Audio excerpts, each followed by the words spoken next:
A few months ago, I made a video about the Casio MDV-107 and it was a very positive review. Unfortunately, I had to sell it to buy another watch, and also because I had the Casio MTD-1053D, which is a more wrist-friendly watch in my opinion. That watch did not scratch my Duro itch, and I needed to experience the original Duro, so I got one in this gold color variant. It is still in my opinion the best diver under 50 USD, and this gold color is a notch superior in terms of looks and vibe, at least compared to the Pepsi bezel I used to own.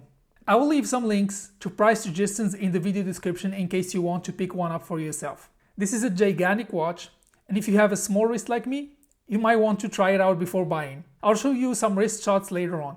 It measures 44mm in diameter, 49mm lug to lug, and 12.3mm in case thickness. With the supplied rubber band, it weighs around 92 grams.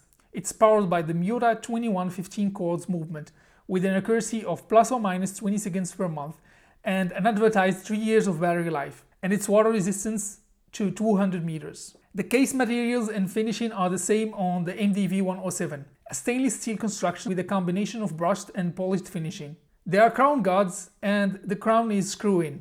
The screw-down case back is stainless steel, but unlike the Casio MDV-107, the MDV-106 has a marlin etched into it. We can see the marlin in the dial as well, just above the 200 meters water resistance print. This gold variant features loomed applied indices with gold accents.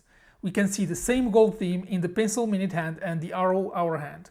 The dial is simple, yet it has this sophisticated look thanks to the gold accents. We have a highlighted date window at the 3 o'clock position. The seconds hand has this triangle at the tip and hits all the markers fairly accurately. By the way, if you are still watching, it will be great to leave a like and consider subscribing to the channel. Once we reach 1000 subscribers, I will give away a brand new Casio G-Shock GW M5610U. I'll announce the winner on Instagram.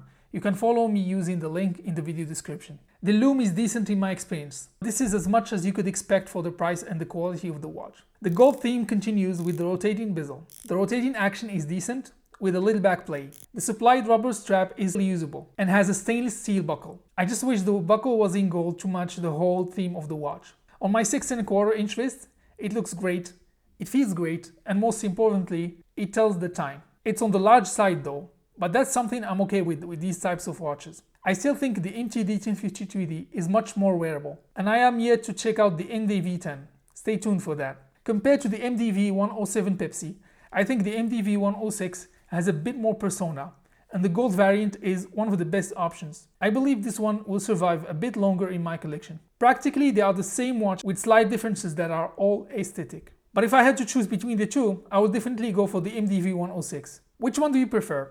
Let me know by leaving a comment. Don't forget to leave a like and consider subscribing if this video was helpful in any way. You can check out my comparison of the Duro to the MTD-1053D here. Thank you so much for watching.